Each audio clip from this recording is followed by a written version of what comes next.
ಜಾಸ್ತಿ. ಓ ನೀರು ಕೆಂಪಿಸ್ತೀರೆ ಎರಡನೇ ದಿನ ಯಾಕೋ ನಮ್ಮ ಲಕ್ಷ್ಮಿ ಅಕ್ಕ ಇವತ್ತು ಕೆಂಪಿಸಿರೆ ಹುಟ್ಟಿಲ್ಲ, ಪುಷ್ಪ ಅಕ್ಕ ಹುಟ್ಟಿದಾಳೆ. ಇದೇ ತಾನೇ ಮಾತು, ಬೇರೆ ಏನಾದ್ರು ಇತ್ತ? 2 ನಿಮಿಷ. ಇವತ್ತು ವಿಶ್ವವಿಖ್ಯಾತ ಮೈಸೂರು ದಸರಾ ಹಬ್ಬದ ಅಂಗವಾಗಿ ಮಹಿಳಾ ದಸರಾವನ್ನ ಉದ್ಘಾಟನೆ ಮಾಡಲಿಕ್ಕೆ ಅತ್ಯಂತ ಅಭಿಮಾನದಿಂದ ಇವತ್ತು ಮೈಸೂರಿಗೆ ಬಂದಿದ್ದೇನೆ. ಮೊದಲನೇದಾಗಿ ತಮ್ಮೆಲ್ಲರಿಗೂ ದಸರಾ ಹಬ್ಬದ ಹಾರ್ದಿಕ ಶುಭಾಶಯ. ಬಹುಶಃ ಒಂದು 5 ನಿಮಿಷ ಎಲ್ಲರೂ ಸೈಲೆಂಟ್ ಆಗಿ ಇರ್ತೀರಿ ಅಂತ ನಂಬಿದ್ದೀನಿ. ಯಾರು ಮಾತಾಡೋದಿಲ್ಲ. ಒಂದು 5 ನಿಮಿಷ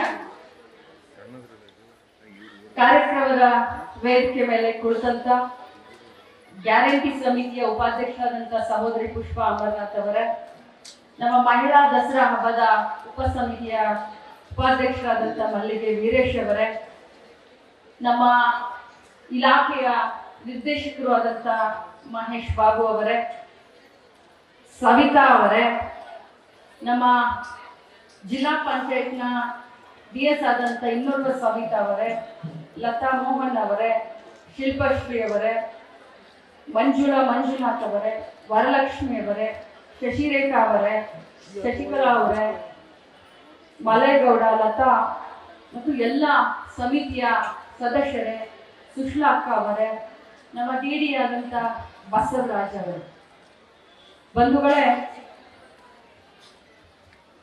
ತಮಗೆಲ್ಲರಿಗೂ ಗೊತ್ತಿದೆ ನಮ್ಮ ಸವಿತಾ ಅವರು ಭಾಷಣ ಮಾಡಬೇಕಾದ್ರೆ ಸ್ವಲ್ಪ ನರ್ವಸ್ ಆಗುತ್ತೆ. ಅವರ ವಿಚಾರಗಳು ಬಹಳಷ್ಟಿದ್ವು. ದಸರೆಯ ಹಬ್ಬದ ಸಂಕೇತ ಏನು, ದಸರಾ ಹಬ್ಬವನ್ನ ನಮ್ಮ ನಾಡ ಹಬ್ಬವಾಗಿ ನಾವು ಆಚರಣೆ ಮಾಡ್ತೀವಿ, ಯಾವುದರ ಪ್ರತೀಕ ಅದು? ಮಹಿಳೆಯ ಸ್ವಾಭಿಮಾನದ ಪ್ರತೀಕ, ಮಹಿಳೆಯ ಸಮೃದ್ಧಿಯ ಪ್ರತೀಕ, ಮಹಿಳೆಯ ತಾಳ್ಮೆ ಶಕ್ತಿಯ ಪ್ರತೀಕ. 9 ದಿನ ದೇವಿಯ ಆರಾಧನೆಯನ್ನ ಮಾಡಿ ದುಷ್ಟರ ವಿರುದ್ಧ ಶಿಷ್ಟರ ರಕ್ಷಣೆಯನ್ನ ಮಾಡುವಂತ ದೇವಿಯ ಆರಾಧನೆಯನ್ನ ಮಾಡಿ ವಿಜಯದಶಮಿಯನ್ನ ನಾವು 10ನೇ ದಿನ ಆಚರಣೆ ಮಾಡ್ತೀವಿ. ಬಹಳಷ್ಟು ವಿಶೇಷತೆ ಈ ಒಂದು ವಿಜಯದಶಮಿಯಲ್ಲಿ ಇದೆ. ನಾನು ಇಷ್ಟೇ ಒಂದು ಸಂದೇಶವನ್ನ ಕೊಡ್ಲಿಕ್ಕೆ ಇವತ್ತು ಮೈಸೂರಿಗೆ ಬಂದಿದ್ದೇನೆ.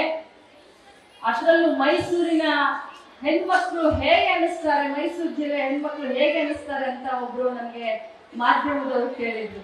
ನಾನು ಹೇಳಿದೆ, ಇಡೀ ವಿಶ್ವಕ್ಕೆ ಸಂಸ್ಕೃತಿಯ ರುಚಿಯನ್ನ ಕೊಟ್ಟಂತ ಮೈಸೂರು ಜಿಲ್ಲೆ, ಅದರಲ್ಲೂ ಆ ಮೈಸೂರು ಜಿಲ್ಲೆಯ ಹೆಣ್ಮಕ್ಳು ಅಂತಂದ್ರೆ ಹೇಳಲಿಕ್ಕೆ ಸಾಧ್ಯನ?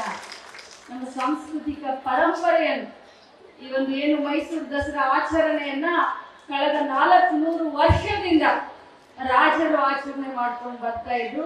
ಈಗ ಸರ್ಕಾರ ಬಹಳಷ್ಟು ವಿಜೃಂಭಣೆಯಿಂದ ಈ ಒಂದು ಆಚರಣೆಯನ್ನ ಮಾಡ್ತಾ ಇದೆ.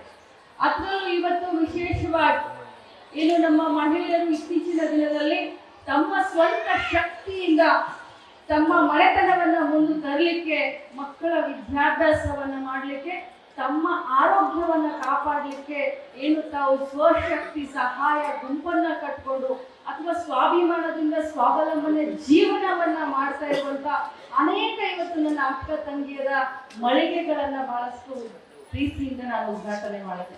ಅದರಲ್ಲೂ ವಿಶೇಷವಾಗಿ ಗೃಹಲಕ್ಷ್ಮಿಯ ಹಣದಿಂದ ಒಂದು 4-5 ಮಳಿಗೆಗಳನ್ನ ಉದ್ಘಾಟನೆ ಮಾಡುವಂತ ಸಂದರ್ಭದಲ್ಲಿ ನನಗೆ ಎಲ್ಲೋ ಒಂದು ಸ್ವಾರ್ಥಕತೆಯ ಭಾವನೆ ಮೂಡಿತು. ಇವತ್ತು ನಮ್ಮ ಸರ್ಕಾರದ ಚಿಂತನೆ, ಮಾನ್ಯ ಮುಖ್ಯಮಂತ್ರಿಗಳಾದಂಥ ಸಿದ್ದರಾಮಯ್ಯನವರ ಚಿಂತನೆ ಏನಾಗಿತ್ತು ಅಂತಂದ್ರೆ, ಮಹಿಳೆಯರಿಗೆ ಆರ್ಥಿಕವಾದಂಥ ಸ್ವಾವಲಂಬನೆ ಜೀವನ ಕೊಡ್ಲಿಕ್ಕೆ ಈ ಒಂದು ಕರೋನಾ ಸಂದರ್ಭದಲ್ಲಿ, ಈ ಒಂದು ದುಡ್ಡು ಅಮಾನೀಕರಣ ಆದಂತ ಸಂದರ್ಭದಲ್ಲಿ, ಈ ಒಂದು ಬೆಲೆ ಗಗನಕ್ಕೆ ಏರುವಂತ ಸಂದರ್ಭದಲ್ಲಿ ಆ ಮಹಿಳೆಗೆ ಏನಾದ್ರೂ ಸಹಾಯ ಮಾಡೋಣ. ಪೆಟ್ರೋಲ್ ಬೆಲೆ, ಸಿಲಿಂಡರ್ ಬೆಲೆ ಹೆಚ್ಚಾದಂತ ಸಂದರ್ಭದಲ್ಲಿ ಮಹಿಳೆಗೆ ಒಂದು ಸಿಲಿಂಡರ್ ಆದ್ರೂ ಕೊಡೋಣ, ವಿದ್ಯುತ್ ಶಕ್ತಿಯನ್ನಾದ್ರೂ ಕೊಡೋಣ, ಪುಕ್ಕಟೆಯಾಗಿ ಬಸ್ನಲ್ಲಾದ್ರೂ ನಮ್ಮ ಮಹಿಳೆ ಓಡಾಡ್ಲಿ ಅಂತ ಇಲೆಕ್ಷನ್ ಪೂರ್ವ ಒಂದು ಚಿಂತನೆಯನ್ನ ಮಾಡಿ ಪಂಚ ಗ್ಯಾರಂಟಿಯನ್ನ ತೆಗೆದುಕೊಂಡಿದ್ದಾರೆ. ಈ ಪಂಚ ಗ್ಯಾರಂಟಿಯ ಮೂಲ ಉದ್ದೇಶನೇ, ಈ ಪಂಚ ಗ್ಯಾರಂಟಿಯ ಬೆನ್ನೆಲುಬನೆ ನನ್ನ ಮಹಿಳೆಯರು ಅಂತ ಬಹಳ ಹೆಮ್ಮೆಯಿಂದ ಹೇಳ್ತೀವಿ. ನಿಮ್ಮನ್ನ ಕೇಂದ್ರೀಕೃತವಾಗಿಟ್ಕೊಂಡು ಈ ಯೋಜನೆಯನ್ನ ನಾವು ರೂಪಿಸಿದ್ದೀವಿ. ನಮ್ಮ ಮನ್ಮಿತನ ದೊಡ್ಡದು ನೀವು ಕೊಡ್ತಾ ಇರುವಂತ 2,000ದಿಂದ ನಮಗೇನಾಗುತ್ತೆ ಅಂತ. ಆದ್ರೆ ನಾನು ಒಂದು ಮಾತನ್ನ ಹೇಳಲಿಕ್ಕೆ ಬಯಸ್ತೇನೆ, 1,24,00,000 ಕುಟುಂಬದ ಯಜಮಾನಿಗಳಿಗೆ ಇವತ್ತು ಗೃಹಲಕ್ಷ್ಮಿ ಹೋಗ್ತಾ ಇದೆ. ಸುಮಾರು ಸಾವಿರಾರು ಕೋಟಿ ಮಹಿಳೆಯರು ಇವತ್ತು ಶಕ್ತಿನಲ್ಲಿ ಬಸ್ನಲ್ಲಿ ಪುಕ್ಕಟೆಯಾಗಿ ಪ್ರಯಾಣ ಮಾಡ್ತಾ ಇದ್ದಾರೆ. ಎಷ್ಟೋ ಕೋಟಿ ವಿದ್ಯುತ್ ಶಕ್ತಿ ಕುಟುಂಬಗಳಿಗೆ ಫ್ರೀ ಆಗಿ 200 ಯೂನಿಟ್ ವಿದ್ಯುತ್ ಹೋಗ್ತಾ ಇದೆ. ಆ 2,000 ರೂಪಾಯಿಯಿಂದ ಯಾವುದೋ ಊರಲ್ಲಿ ಯಾವುದೋ ಒಬ್ಬ ಅಜ್ಜಿ ತನ್ನ ಮೊಮ್ಮಗ ಐಸ್ ಕ್ರೀಮ್ ಕೇಳಿದಂತ ಹೊತ್ನಲ್ಲಿ ಮಗ ರೊಕ್ಕ ಕೊಡುವಂತ ಮಗನ ಹತ್ರ ಇಸ್ಕೊಳ್ಳದೆ 10 ರೂಪಾಯಿ ಕೊಟ್ಟು ಐಸ್ ಕ್ರೀಮ್ ಕೊಡಿಸುವಂತ ಶಕ್ತಿ ಆ ಅಜ್ಜಿಗೆ ಕೊಡುವಂತ ಒಂದು ಯೋಜನೆ. ಮಗ ಕಾಲೇಜಿಗೆ ಹೋಗ್ಬೇಕಾದ್ರೆ 100 ರೂಪಾಯಿಗೆ 1 ಲೀಟರ್ ಪೆಟ್ರೋಲ್ ಆಗಿದೆ. ತಂದೆ ಕಾಣಿಸ್ತಾ ಇಲ್ಲ, ಅಣ್ಣ ಕಾಣಿಸ್ತಾ ಇಲ್ಲ, ಅಮ್ಮ ನನಗೆ 200 ರೂಪಾಯಿ ಕೊಡು ಅಂತ ಕೇಳಿದಾಗ ಆ ಮಗನ್ಗೆ ಪೆಟ್ರೋಲ್ಗೆ 200 ರೂಪಾಯಿ ಕೊಡುವಂತ ಶಕ್ತಿಯನ್ನ ಆ ಮನೆಯ ಯಜಮಾನಿಗೆ ಕೊಡುವಂತ ಯೋಜನೆ ಇದೆ.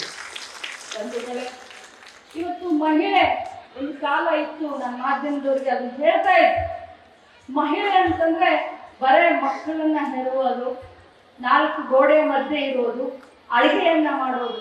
ಆದ್ರೆ ಇವತ್ತು ಇಲ್ಲಿ ಕುಳಿತಂತ ಪ್ರತಿಯೊಬ್ಬ ಮಹಿಳೆಯ ಮುಖವನ್ನ ನೋಡಿದ್ರೆ ಲಕ್ಷ್ಮೀ ಹೆಬ್ಬಾಳ್ಕರ್ಕಿನ್ನ ಕಡಿಮೆ ನನಗೆ ಯಾರು ಇಲ್ಲಿ ಕಾಣಿಸ್ತಾ ಇಲ್ಲ.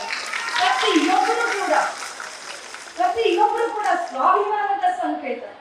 ನಿಮ್ಮ ಪ್ರತಿಯೊಬ್ಬರಲ್ಲೂ ಕೂಡ ವಿಶೇಷತೆಯನ್ನ ನಾನು ಗುರುತಿಸಬಲ್ಲೆ.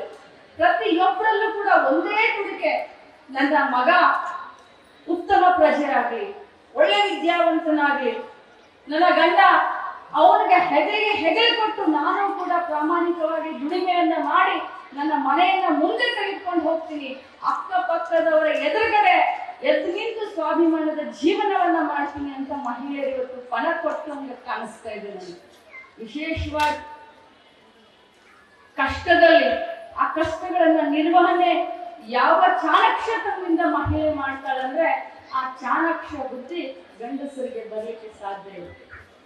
ಒಬ್ಬ ಮಹಿಳೆ 500 ರೂಪಾಯಿದಲ್ಲೂ ಕೂಡ ಸಂಸಾರವನ್ನ ಮಾಡುವ ಚಾಣಕ್ಷ ಬುದ್ಧಿ ಇರುತ್ತೆ. 500 ರೂಪಾಯಿ ಕೊಟ್ಟರು ಅದ್ರಲ್ಲಿ ಚಂದ ಸಂಸಾರ ಮಾಡ್ತಾಳೆ, 1,00,000 ರೂಪಾಯಿ ಕೊಟ್ಟು ಸಂಸಾರ ಮಾಡ್ತಾಳೆ. ಆ ಉಳಿತಾಯ ಅಂತ ಒಂದು ಮಾತು ಬಂದ್ರೆ ಆ 500 ರೂಪಾಯಿಯಲ್ಲೇ 5 ರೂಪಾಯಿಯನ್ನ ಭವಿಷ್ಯಕ್ಕೆ ಅನುಕೂಲ ಆಗಲಿ ಅಂತ ಉಳಿತಾಯದ ಬುದ್ಧಿ ಕೂಡ ನಮ್ಮ ಮಹಿಳೆಯರಿಗಿದೆ. ಇವತ್ತು ಎಷ್ಟೋ ಎತ್ತರಕ್ಕೆ ಮಹಿಳೆ ಬೆಳೆದಿದ್ದಾರೆ. ಇವತ್ತು ಹೂ ಕಟ್ಟುವಂತ ಒಬ್ಬ ಮಲ್ಲಮ್ಮನ್ನ ಹಿಡ್ಕೊಂಡು ಚಂದ್ರಯಾನ ಮಾಡಿದಂತ ಮಹಿಳೆ ನೋಡಿ. ನಮ್ಮ ದೇಶದಲ್ಲಿ ನಾವು ಏನೇನು ಇತಿಹಾಸದಲ್ಲಿ ಓದಿದ್ದೀವಿ, ಇತಿಹಾಸದಲ್ಲಿ ಕೇಳಿದ್ದೀವಿ, ಸತಿ ಸಹಗಮನ ಪದ್ಧತಿ. ಗಂಡ ಸತ್ರೆ ಇದೇ ದೇಶದಲ್ಲಿ, ಇದೇ ನಾಡಿನ, ಇದೇ ಮಣ್ಣಿನ ಮಹಿಳೆಯರು ಗಂಡ ಸತ್ರೆ ಗಂಡನ ಜೊತೆ ತನ್ನ ಪ್ರಾಣವನ್ನ ಕೂಡ ತ್ಯಾಗ ಮಾಡೋದನ್ನ ಇದೇ ದೇಶದಲ್ಲಿ, ಇದೇ ಮಣ್ಣಿನಲ್ಲಿ ನೋಡಿದ್ದೇವೆ. ಗಂಡ ಸತ್ರೆ ತಲೆಯನ್ನ ಬೋಳಿಸ್ಕೊಳ್ಳುವಂತ ಅನಿಷ್ಟ ಪದ್ಧತಿಗಳನ್ನು ಕೂಡ ನಮ್ಮ ಮಹಿಳೆಯರು ಹಿಂದಿನ ಕಾಲದಲ್ಲಿ ಇಲ್ಲೇ ನೋಡಿದ್ದಾರೆ. ಆದ್ರೆ ಇವತ್ತು ಅದೇ ಗಂಡಸರು, ಅದೇ ತಂದೆ, ಅದೇ ಅಣ್ಣ, ಅದೇ ತಮ್ಮ, ನನ್ನ ಮನೆಯ ಮಗಳು ಸ್ವಾಭಿಮಾನದಿಂದ ಜೀವನ ಮಾಡಲಿ ಅಂತ ಇವತ್ತು ಪುರುಷರು ಕೂಡ ಮಹಿಳೆಯರಿಗೆ ಸಪೋರ್ಟ್ ಮಾಡ್ತಾ ಇದ್ದಾರೆ. ಅದು ಬೆಳವಣಿಗೆ, ಅದು ಬದಲಾವಣೆ, ಅದು ಸಮಾಜಮುಖಿಯಾದಂತ ಚಿಂತನೆ.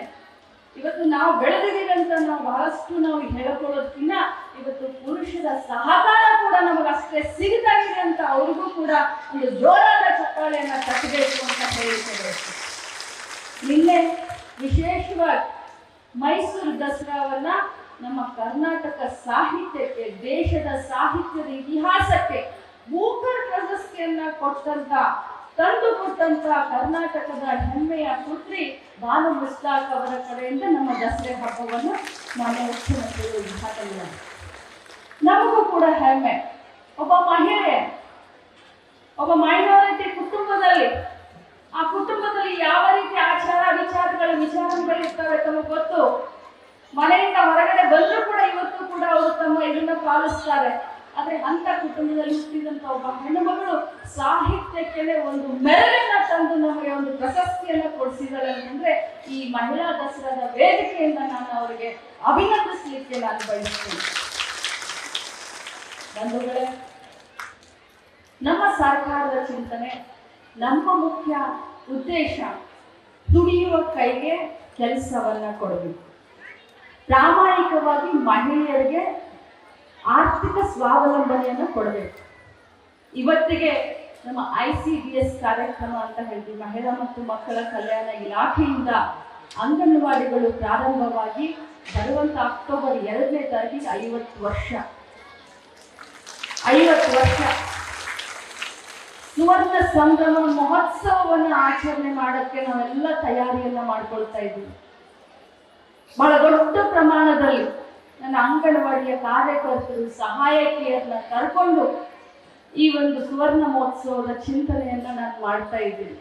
ತಮ್ಗೆಲ್ಲರಿಗೂ ಹೇಳಲಿಕ್ಕೆ ಬಯಸ್ತೀನಿ, ವಿಶೇಷವಾಗಿ LKG UKGಯನ್ನ ಅಂಗನವಾಡಿಗೆ ತೆಗೆದುಕೊಂಡು ಬಂದು ಗೌರ್ಮೆಂಟ್ ಮಾಂಟೆಸರಿಗಳನ್ನ ಮಾಡೋದ್ರ ಮುಖಾಂತರ ಆ ಅಂಗನವಾಡಿಯ ಪರಿಕಲ್ಪನೆಗೆ ಇನ್ನೊಂದು ಮುಂದಿನ ಹೆಜ್ಜೆ, ಮುಂದಿನ ಸ್ಟೇಜ್ಗೆ ತೆಗೆದುಕೊಂಡು ಹೋಗುವಂತ ಪ್ರಯತ್ನವನ್ನ ನಾನು ಮಾಡ್ತಾ ಇದ್ದೀನಿ. ಅದಕ್ಕೆ ತಮ್ಮೆಲ್ಲರ ಸಹಕಾರ. ಇನ್ನು ವಿಶೇಷವಾಗಿ ಗೃಹಲಕ್ಷ್ಮಿ ಸಂಘಗಳನ್ನ ಸ್ಥಾಪನೆ ಮಾಡ್ತಾರೆ. ನಮ್ಮ ಮಹಿಳೆಯರಿಗೆಲ್ಲರಿಗೂ ಗೊತ್ತಿರಬಹುದು, ನಾವು ಮಹಿಳಾ ಅಭಿವೃದ್ಧಿ ನಿಗಮದಿಂದ ಉದ್ಯೋಗಿನಿ ಅನ್ನುವಂಥ ಯೋಜನೆಯನ್ನು ನಾವು ಕೊಟ್ಟರೆ 1 ಲಕ್ಷ ರೂಪಾಯಿಯನ್ನ ಬಿಡುಗಡೆ ಮಾಡಲಿಕ್ಕೆ ಬ್ಯಾಂಕ್ನವರು ಒಂದೊಂದು ವರ್ಷ ನಮ್ಮ ಮಹಿಳೆಯರನ್ನ ಅಲ್ದಾಡಿಸ್ತಾರೆ. ಈ ಡಾಕ್ಯುಮೆಂಟ್ಸ್ ಇಲ್ಲ, ಆ ಡಾಕ್ಯುಮೆಂಟ್ಸ್ ಇಲ್ಲ ಅಂತ ಹೇಳಿ.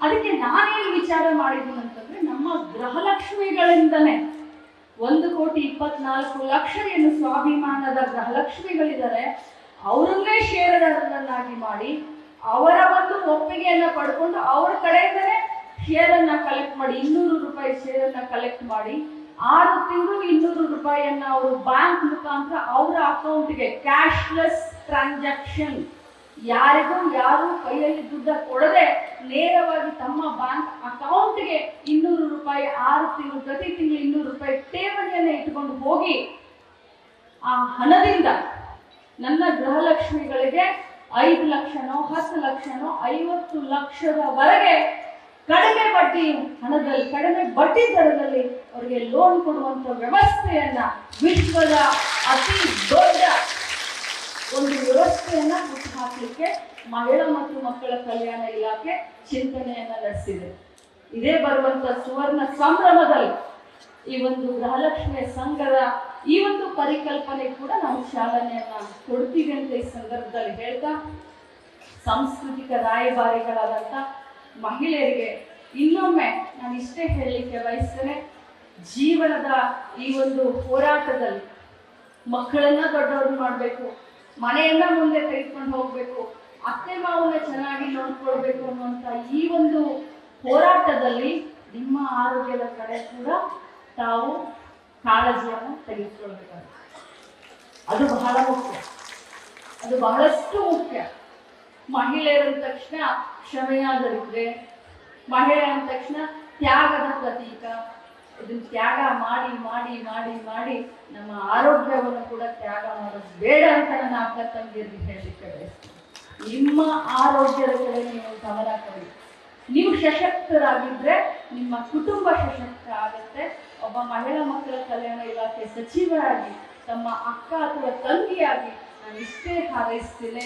ಇವತ್ತಿನ ಸಂದರ್ಭದಲ್ಲಿ ದೇವಿ ಚಾಮುಂಡಿಯ ಪಾದಗಳಲ್ಲಿ ನಾನು ಬೇಡ್ಕೊಳ್ತೀನಿ, ತಮ್ಮೆಲ್ಲರಿಗೂ, ನಮ್ಮ ಕುಟುಂಬ ವರ್ಗದವರಿಗೆಲ್ಲರಿಗೂ ಕೂಡ ಆರೋಗ್ಯವನ್ನ, ಆಯುಷ್ಯವನ್ನ ತಾಯಿ ದಯಮಾಡಿಸಿ ಅಂತ ಹೇಳ್ತಾ, ಇಲ್ಲಿ ಇದ್ದಂಥ ನನ್ನೆಲ್ಲ ಅಕ್ಕ ತಂಗಿಯರು, ಬಹಳಷ್ಟು ಜನ ನನ್ನ 27 ವರ್ಷದ ರಾಜಕೀಯ ಜೀವನದಲ್ಲಿ, ಅದರಲ್ಲೂ ಲತಾ ಮೋಹನ್ ಅವರಾಗಿರ್ಬೋದು, ಸುಶೀಲಾ ಅಕ್ಕ ಆಗಿರ್ಬೋದು, ಮಲ್ಲಿಗೆ ವೀರೇಶ್ ಅವರಾಗಿರ್ಬೋದು, ಶಾರದಾ ಅವರ 27 ವರ್ಷ ನನ್ನ ರಾಜಕೀಯ ಜೀವನವನ್ನು ಬಹಳಷ್ಟು ಹತ್ತಿರದಿಂದ ನೋಡೋದಂತವರಿದ್ದಾರೆ. ಇವರೆಲ್ಲ ವಾಸಂತಿ ಶಿವಣ್ಣ ಅಂತ ಇದ್ರು, ಅವರ ಜೊತೆ ಕೆಲಸ ಮಾಡ್ತಾ ಇದ್ದೆ SM ಕೃಷ್ಣ ಅವರು ಮುಖ್ಯಮಂತ್ರಿ ಆದಂಥ ಸಂದರ್ಭದಲ್ಲಿ.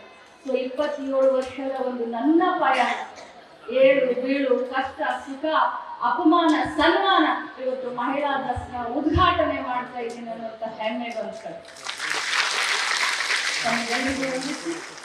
ಇನ್ನೊಮ್ಮೆ ಶುಭಾಶಯವನ್ನು ಕೋರಿ ಮಾಧ್ಯಮದ ಎಲ್ಲ ನನ್ನ ಸಹೋದರರಿಗೆ ಇನ್ನೊಮ್ಮೆ ದಸರಾ ಹಬ್ಬದ ಶುಭಾಶಯವನ್ನು ಹೇಳಿ ನನ್ನ ಮಾತಿಗೆ ವಿರಾಮ. ಜೈ.